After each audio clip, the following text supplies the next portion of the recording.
বাংলার হৃদয়ে বাঁকুড়ার এক ছোট্ট গ্রাম পাঁচমুড়া। এখানেই শতাব্দীর পর শতাব্দী ধরে টিকে আছে এক অমূল্য ঐতিহ্য, টেরাকোটা শিল্প। এটি বাংলার মাটি, মানুষ এবং সংস্কৃতির জীবন্ত প্রতিচ্ছবি। এখানকার কারিগররা প্রথমে এক ধরনের বিশেষ লালচে আঠালো মাটি সংগ্রহ করেন, যেটাকে স্থানীয়ভাবে বলা হয় কাঁসার মাটি।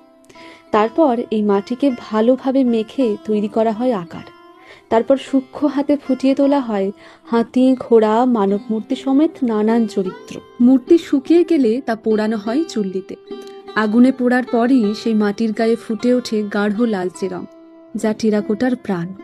তারপর কিছু কারিগর অবশ্য রং দিয়ে বা পালিশ করে সেই মূর্তিকে আরো সুন্দর করে তোলে। বর্তমানে কারিগররা হাতি এবং ঘোড়ার পাশাপাশি আরো বিভিন্ন ধরনের আর্ট পিস তৈরিতেও মন দিয়েছেন।